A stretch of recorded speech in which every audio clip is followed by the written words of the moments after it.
Selamat pagi, Luis. Salam jumpa lagi dengan Mister. Hari ini kita akan kembali dalam pelajaran agama Katolik tentang doa kemuliaan, ya, doa kemuliaan. Nah, sebelum kita mulai, kita lanjutkan pelajaran kita berdoa terlebih dahulu ya, nak ya. Kita tutup mata, kita berdoa dalam nama Bapa dan Putra dan Roh Kudus. Amin. Allah Bapa yang Maha Baik, Engkau menciptakan alam yang indah untuk kami. Bantulah kami untuk merawat dan memelihara sebagai wujud memuliakan nama-Mu. Amin. Kemuliaan kepada Bapa dan Putra dan Roh Kudus, seperti pada permulaan, sekarang, selalu, dan sepanjang segala abad. Amin. Dalam nama Bapa dan Putra dan Roh Kudus. Amin. Baik, Luis. Tuhan Allah itu menciptakan segala sesuatu, ya, menciptakan, sudah kita pelajari kemarin di semester 1, Tuhan Allah itu menciptakan bumi dan segala isinya. Untuk siapa? Untuk manusia, ya. Tuhan Allah menciptakan alam yang sangat indah, pantai yang sangat cantik, ya. Itu untuk siapa? Semuanya untuk manusia. Nah, semua ini diciptakan Tuhan untuk manusia. Maka sebagai rasa terima kasih kita kepada Tuhan, kita haruslah memuliakan Tuhan. Kita harus memuji Tuhan, ya. Kita harus memuji Tuhan bahwa Tuhan memberikan kepada kita segala-galanya untuk kebahagiaan manusia, ya, nak ya. Coba kita lihat halaman 77 di bukunya, guys, ya. Di buku kita itu halaman 77 ada gambar di atasnya, ya. Gambar seseorang sedang menikmati indahnya alam, ya. Menikmati indahnya alam yang diciptakan Tuhan. Nah, kita juga melihat ada cerita tentang ada seorang raja mau melihat Allah, ya. Ada seorang raja mau melihat Allah. Kita baca sama-sama, ya. Dahulu kala ada seorang raja yang terkenal kaya dan berkuasa, namun ia tidak bahagia. Pada suatu hari, sang raja duduk di atas tahtanya dan berpikir, "Sayalah raja yang paling berkuasa. Semua orang tunduk di bawah perintahku. Hanya Tuhan Allah saja yang lebih dihormati rakyatku. Oh, andaikan aku bisa melihat Allah." Lalu raja memanggil para menterinya dan menyuruh mereka memperlihatkan Tuhan Allah kepadanya. Ya, raja ini meminta para menteri dan para ahli agama untuk memperlihatkan Tuhan, menunjukkan Tuhan itu kepada raja. Ya, sekalipun semua menteri dan ahli itu mengatakan bahwa tidak mungkin, raja tetap ngotot dan berkata, "Justru karena saya ingin melihatnya, kalau kalian tidak sanggup membawa Tuhan Allah ke istana, maka kalian semua akan saya hukum." Para menteri dan ahli agama itu pun ketakutan, ya. Pagi berikutnya datanglah seorang gembala tua menghadap raja, katanya, "Ikutlah saya keluar istana, dan saya akan memenuhi keinginan hati Baginda untuk memandang Allah." Sang raja mengikuti gembala tua itu keluar, ya. Sang raja mengikuti gembala tua itu keluar. Sesampai di luar, gembala menunjuk matahari yang bersinar sangat terang, ya kan, matahari kan pasti bersinar sangat terang, ya.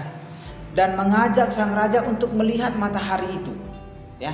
Untuk melihat matahari itu. Pastilah kalau kita melihat matahari yang terang benderang, apalagi di tengah hari, kan, siang hari kan tidak bisa, Luis.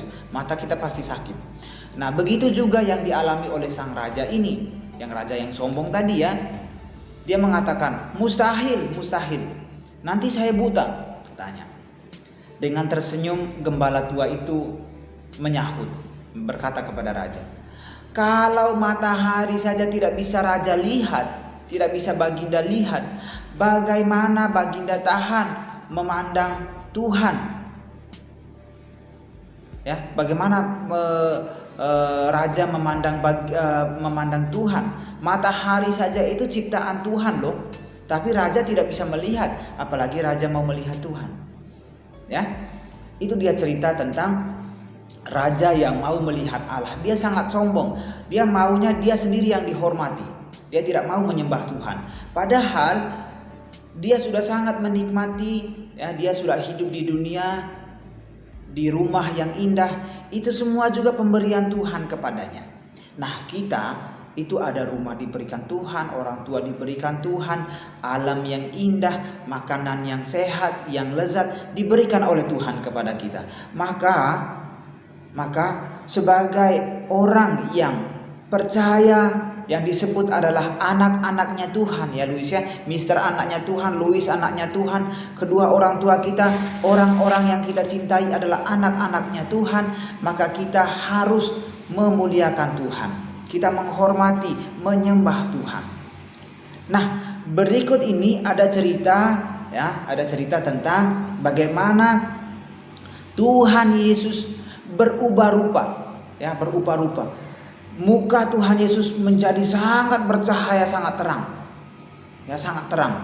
Dan Tuhan Yesus berbicara dengan dua orang nabi, ya, nanti akan kita lihat. Lalu juga setelah Tuhan Yesus berbicara dengan dua orang nabi dari dalam awan, ya, awan itu menyelimuti mereka. Lalu dari dalam awan itu terdengar suara dari Tuhan Allah Bapa sendiri yang mengatakan kepada para rasul yang mengikuti Tuhan Yesus itu, inilah anak yang kukasihi, dengarkanlah dia. Nah, berikut ini kita akan lihat videonya, nak ya.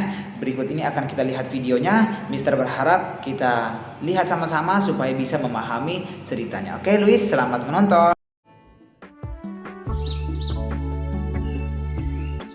Suatu hari, Yesus membawa Petrus, Yakobus, dan Yohanes ke atas sebuah bukit yang tinggi.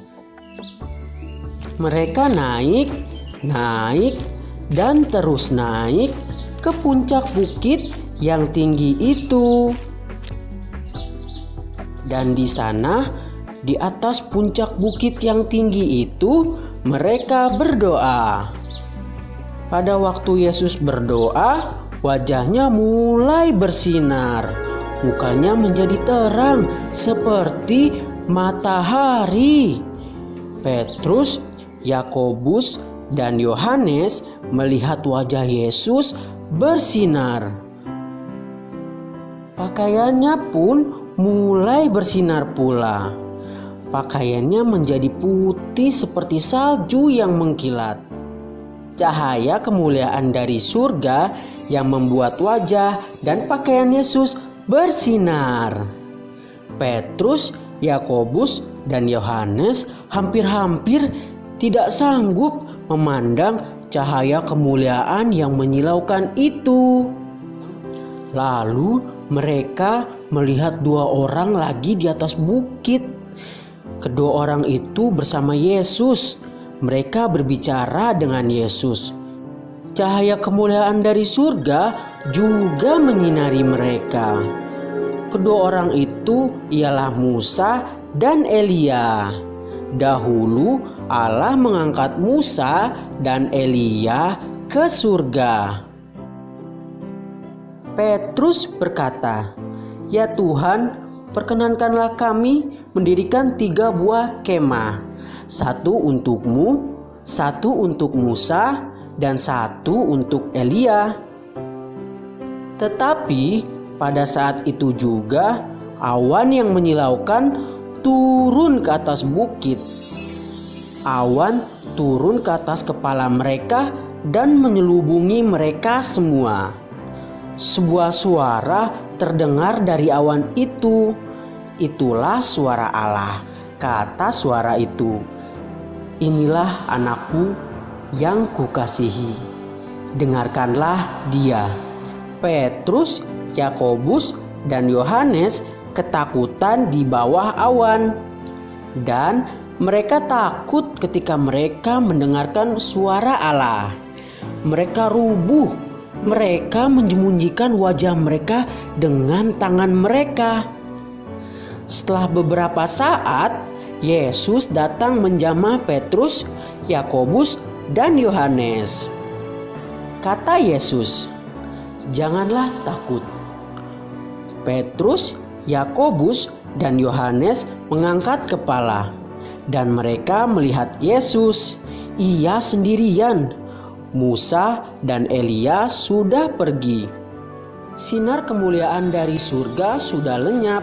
Mereka sendirian bersama Yesus. Petrus, Yakobus, dan Yohanes memikirkan hal-hal ajaib telah mereka saksikan di atas bukit.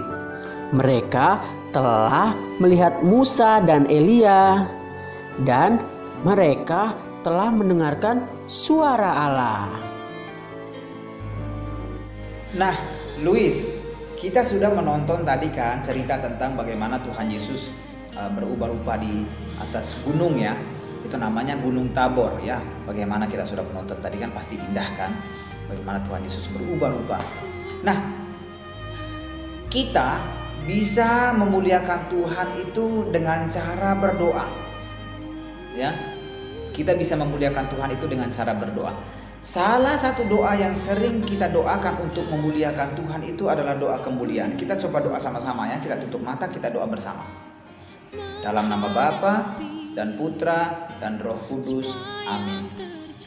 Kemuliaan kepada Bapa dan Putra dan Roh Kudus, seperti pada permulaan, sekarang, selalu, dan sepanjang segala abad. Amin. Dalam nama Bapa dan Putra dan Roh Kudus. Amin. Oke Luis, itu adalah doa yang doa kemuliaan, salah satu doa kita untuk memuliakan Tuhan.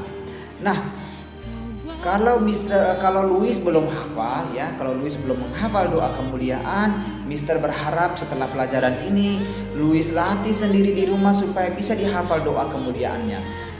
2 minggu sebelumnya kita sudah belajar tentang doa Bapa Kami. Minggu kemarin kita sudah belajar tentang doa Salam Maria ya.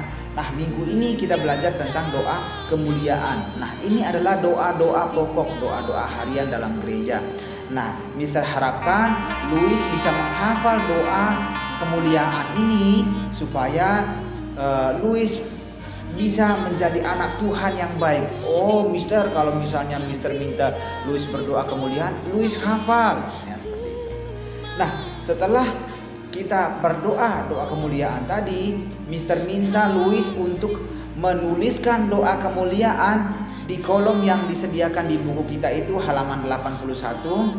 Tulislah dengan huruf yang indah dan warnai atau hiasilah tulisan doa kemuliaan itu. Lalu kemudian Mister juga minta Luis untuk mewarnai gambar alam ya, mewarnai gambar pemandangan alam di halaman 82 ya. Alam yang sudah diberikan Tuhan kepada kita itu, Luis bisa mewarnai gambar alam di halaman 82.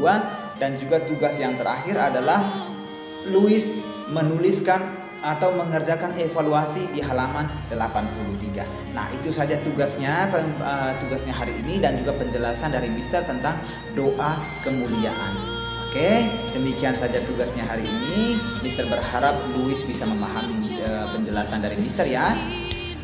Sampai jumpa minggu depan. Salam sehat, nak. Tetap jaga kesehatan ya.